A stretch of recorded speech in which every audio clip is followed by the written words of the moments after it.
Class में chapter 2 यानी कि बायोलॉजिकल क्लासिफिकेशन को आगे कंटिन्यू करते हुए मैं आपको टॉपिक किंगडम एनिमेलिया एक्सप्लेन करने जा रही हूँ। इस चैप्टर में आपने नोटिस किया होगा, आपको एक शॉर्ट पैरा दिया गया, एक छोटा सा पैरा दिया गया है किंगडम एनिमेलिया को एक्सप्लेन करने के लिए।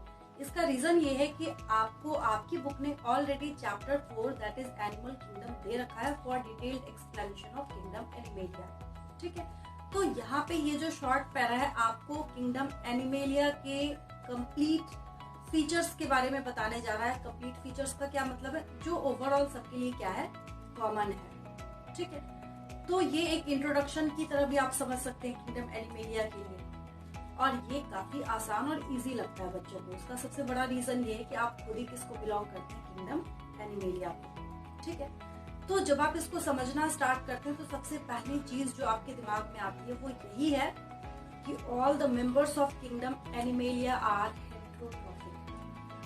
क्या है आप लोग, हेट्रोट्रॉफिक है। इसका सीधा सा क्या मतलब है कि एनिमल्स को दूसरे पे डिपेंड करना पड़ता है, किसके लिए, खुद को एनर्जी देने के लिए या फिर खुद को फूड प्रोवाइड कराने के लिए। ठीक है, और नेक्स्ट जब हम आगे बढ़ते हैं तो आपको क्या पता चलता है, जितने भी एनिमल्स हैं, जितने भी क्या है एनिमल्स हैं, वो सब क्या है, यूकैरियोटिक ऑर्गेनिजम्स हैं। ठीक है, तो क्या हो गए ये हेट्रोट्रॉफिक यूकैरियोटिक ऑर्गेनिजम्स। ठीक है, अब नेक्स्ट जब हम आगे बढ़ते हैं तो आपको क्या पता है, आपकी बॉडी कैसी है, मल्टी सेलुलर है।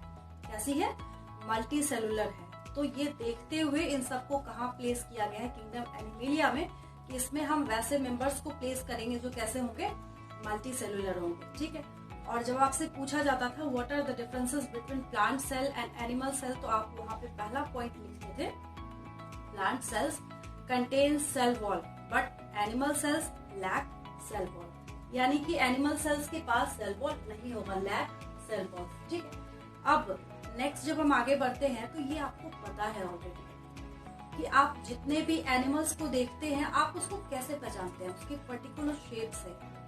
उनका एक डेफिनेट ग्रोथ पैटर्न होता है जिसकी वजह से वो एक डेफिनेट शेप को अक्वायर करते हैं। आप किसी भी ऑर्गेनिज्म को पहचानते हैं, जैसे कॉमन नेम स्टारफिश को दिया गया, उसका शेप कैसा होता है, स्टार लाइक होता है, तो उसका नाम क्या रख दिया गया है, स्टारफिश रख दिया गया है। तो उसका शेप ही उसकी पहचान है, तो जिसकी वजह से आपको क्या याद रखना है, डेफिनेट ग्रोथ पैटर्न, और जिसकी वजह से वो डेफिनेट शेप एंड साइज को क्या करते हैं, रिप्रेजेंट करने का काम करते हैं। ठीक, रिजर्व फूड के तौर पे मोस्टली जितने भी एनिमल्स होते हैं सब में ग्लाइकोजन या फैट होता ही होता है।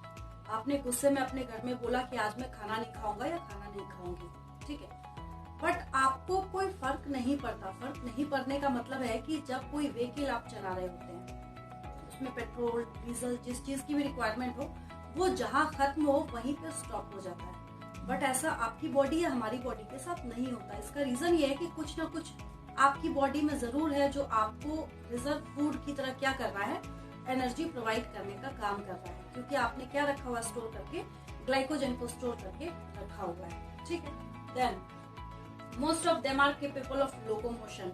मोस्टली जितने भी मेंबर्स हैं लोकोमोट कर सकते हैं, लोकोमोशन होता है सब में। ठीक है, न्यूट्रिशन कैसा है, होलोजोइक मोड ऑफ न्यूट्रिशन है। ठीक है, bye injection of food, food को आप क्या करते हैं, माउथ में पहले लेते हैं। वो कैसा होता है, कॉम्प्लेक्स फॉर्म में होता है, आगे जाके सिंप्लीफाइड फॉर्म में होते होते तब उसका क्या होता है, डाइजेशन होता है। ठीक है, डायरेक्टली और indirectly depend on plants for food.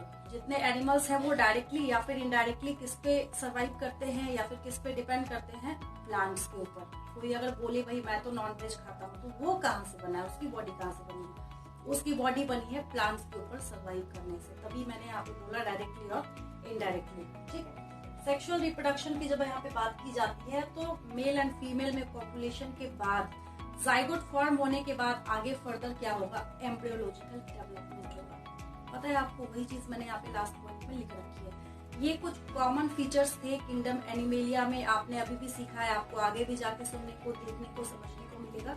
ठीक है, और एग्जाम्पल्स की बात मैंने इसलिए नहीं करी है, उसका सबसे बड़ा रीजन ये है कि जब आप प्राइमरी क्लास में होंगे ना, तब भी आपके टीचर ने आपको यही सिखाया होगा, 5 एनिमल्स के नाम बताओ, 5 प्लांट्स के नेम बताओ, तो आप वहाँ पे एनिमल्स कुछ भी लिख दीजिए। एनिमल्स में आपको आप अपना नेम लिखिए, डॉग लिखिए, कैट लिखिए, एलिफेंट लिखिए, सब क्या है, एनिमल्स है। ठीक है, तो आज के लिए इतना ही, मिलती हूँ आपसे नेक्स्ट वीडियो में एक और इंटरेस्टिंग टॉपिक के साथ। Thank you for watching.